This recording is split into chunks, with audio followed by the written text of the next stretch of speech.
So we got us another engine. I got a 12-ton pipe bender, a mini tire changer, since nobody was nice enough to send me one. They know love. I got me a pneumatic stool, and I went ahead and got Brad a swivel bike he can mount on his trailer slash workstation. That's going to be a surprise. He don't know nothing about that, but he can mount that on his trailer, and then he can do a lot more work, and all he has to do is just wrap it up when he's not using it. Okay, we got everything all loaded up, and we're heading on over to Brad's house now. We're going to hang out over here a little bit before work, and I don't know, I'm going to give him the bench vise so he can bend the pedals for my drift cart. Because, I mean, he was talking about heating them up and beating them with a hammer, and that's just a lot of work whenever it's just 3/8 rod and you can put it in a bench vise and just bend them. And they had that thing on sale, so I got it. And in case you didn't notice what I got a Hemi Predator. Reason why I got that is the engine I was going to use. I was working on it last night, got it all put together, and fired it up. It run a few hits and stopped, and I went to turn it over by hand, and it felt like it was seized up.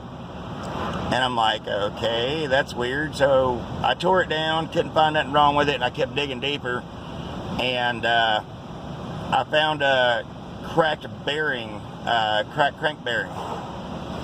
And it'll spin free, and then you put a little tension on it, and it starts seizing up. It's like the engine locks up, and you know, you tap it, and it'll start spinning again. And I was like, you know what, I'm not going to fool with it. I'm just going to go buy me another engine and, you know, port, polish it, shave it, and all that good stuff, you know.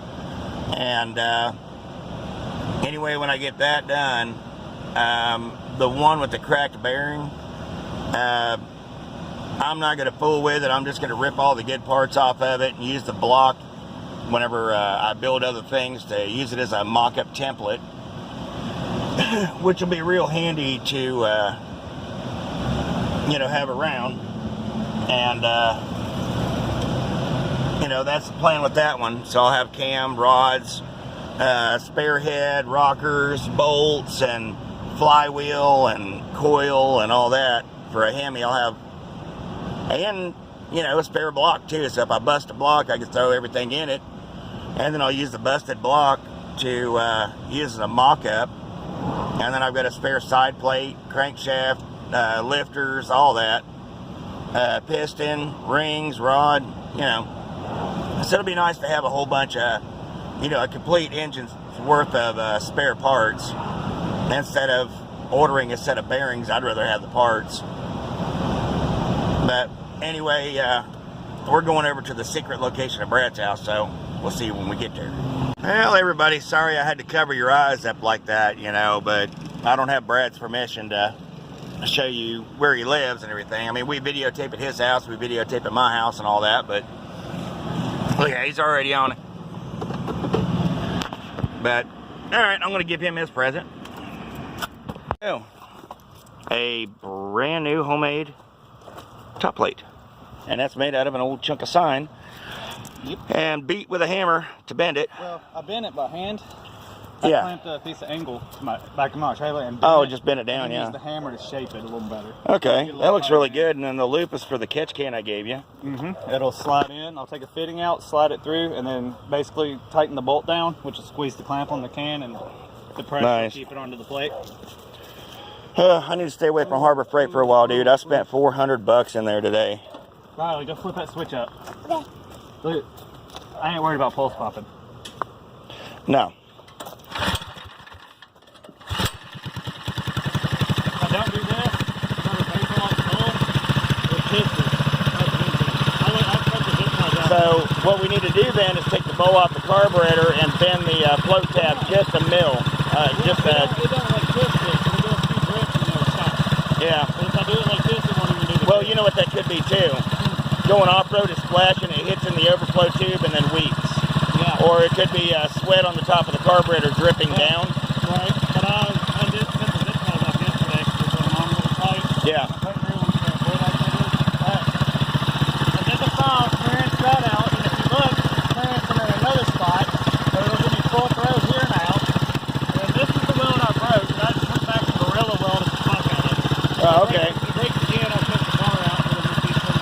Nice.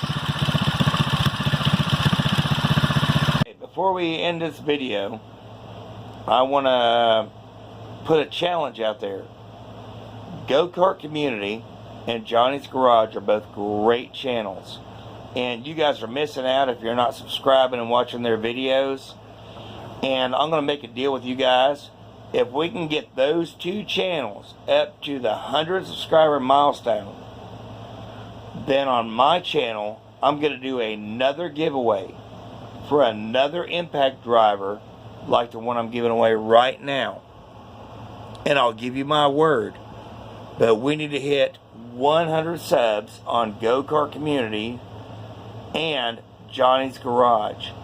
If we hit 100 on those two, which those two young men, they really deserve it. If we hit 100 on each one of those two, then I'm going to give away another impact driver kit. So if you guys know somebody that's on YouTube and they want to know about go-karts or whatever, send them to those two channels. They're great young men, and we're all about supporting the upcoming riders and the upcoming builders, upcoming mechanics.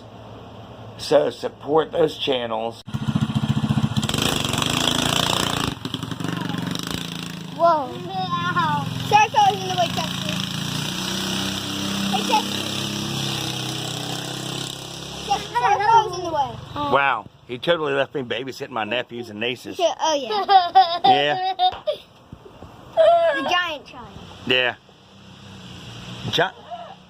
What? That's mean. She is a That's giant. what Brad calls me. She is. Anyway, you're gonna give me an outro. We'll see you later. See you next time. Bye. This is my little adopted niece, by the way. No. Tell them to like, subscribe, comment. You know. Like, subscribe, comment. We'll see you later next time down in the holler.